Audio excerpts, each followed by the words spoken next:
cannot tell you when it all began. I've always been plagued by sleep paralysis. I've somewhat learned to deal with it, to recognize it for what it is, and wait it out. It always begins in the need to yawn or speak. My mouth is shut tight. I then try to sit bolt upright. My arms and body are clamped down to the bed. Sometimes my eyes are open.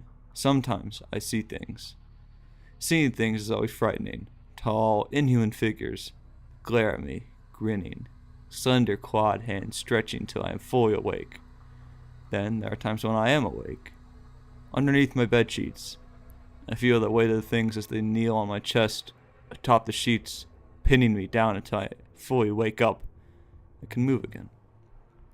This is normal sleep paralysis. I read that people from around the world have similar experiences. The horrific sight, the pressure on the chest of the victim. It's all in the mind of the sleeper. I have a more intense version of a nightmare. Although terrifying, I have learned to deal with them. The only thing is, I couldn't find anything written about voices, the things that talk to me.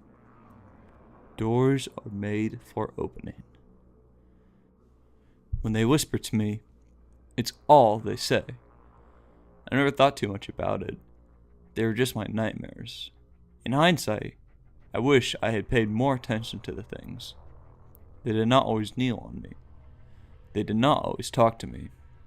But they did not always open my wardrobes and cupboards either. The first few times that I awoke normally to find my wardrobes and cupboards open, I assumed I'd left them that way when I went to bed.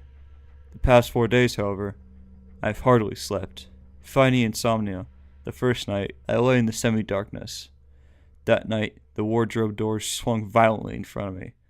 I remained frozen in fear until the sun came up. The second night, I tried, and failed, to sleep downstairs. Lying there, I heard the wardrobe doors fly open once more, above me. I had flicked the lights on and stood in my living room. Images of ghosts, or draughts, or poltergeists, or minor earthquakes wrestling for my attention. You must realize, over the years, I have learned to separate my sleep paralysis episodes and understanding them to be nightmares and nothing more. You mustn't judge me, but as I stood there in my living room, awake, I understood more than I'd ever wished to. Doors are made for opening. The harsh whisper, so close to me. It was only when I reached my hotel room, later that night, after running from the house, that I discovered it. I've no idea when it was drawn. Just a few lines. Unmistakably a door, marked in coal on my chest. I tried to wash it off, but the stain remained. It's still there. I've been in the hotel room for 2 days now, always with the lights on and always awake. Except for whenever it was I must have succumbed to exhaustion and fallen asleep. I'm awake now, but this whole ordeal is going to be over soon. How do I know? Because I can't scream.